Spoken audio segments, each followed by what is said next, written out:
को मेरा नमस्कार। आज मैं आप सभी के समक्ष कार्तिक मास में सुनी जाने वाली इल्ली और घुड़िये की कथा प्रस्तुत कर रही हूँ। यह बहुत ही रोचक कथा है। आइए शुरू करते हैं। एक बार एक इल्ली थी और एक घुड़िया था। इल्ली बोली, आ घुड़िया, दोनों कार्तिक नहाए। घुड़िया बोला, तू तो गिरी छुहारे में पड़ी रहती है, तुझमें बहुत ताकत है, तुम ही नहा लो। मैं तो मोठ बाजरे में पड़ा रहता हूँ, मुझ में इतनी ताकत नहीं है कि मैं कार्तिक नहाऊं। इल्ली तो किसी तरह राजकुमारी के पल्ले में छिपकर रोजाना कार्तिक नहाने जाती थी, लेकिन घुन ने कार्तिक स्नान नहीं किया। कार्तिक की पूर्णिमा के दिन दोनों की मृत्यु हो गई।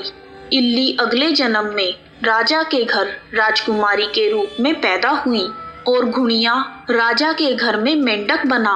जब राजकुमारी का विवाह हुआ तो विदाई के समय राजा ने राजकुमारी से कहा, पुत्री, जो तुम्हें चाहिए वह मांग लो। राजकुमारी बोली, मेरे रथ के साथ सोने की सांकल से मेंढक को बांध दो। राजा ने कहा, मेंढक भी कोई मांगने की चीज है, कुछ हीरे जवाहरात मांगो। राजकुमारी बोली, मुझे तो मेंढक ही चाहिए। राजा ने सिपाहियों को कहकर मेंढक को रथ से बंधवा दिया। राजकुमारी ने महल में पहुंचकर मेंढक को सीढ़ी के नीचे बांध दिया।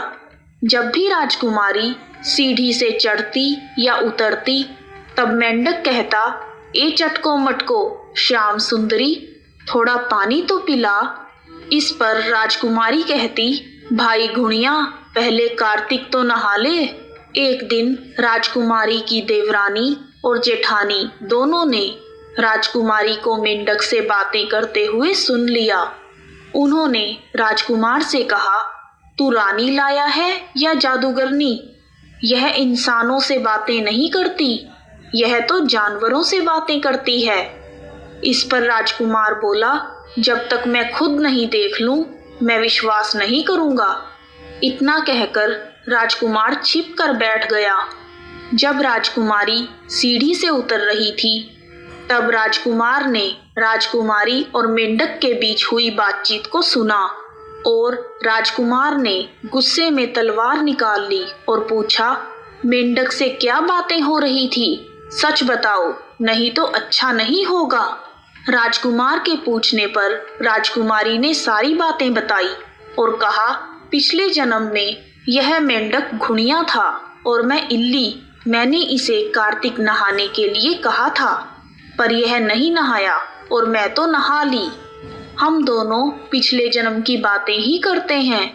राजकुमार ने आश्चर्यजनक स्वर में कहा, कार्तिक स्नान करने से इतना फल मिलता है, तो हम दोनों जोड़े से कार्तिक नहाएंगे और दान पुण्य करेंगे।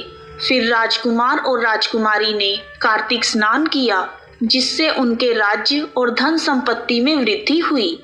हे विष्णु भगवान, जैसा आपने इल्ली को कार्तिक स्नान का फल दिया, वैसा ही सबको देना और घुड़िये जैसा किसी को मत देना।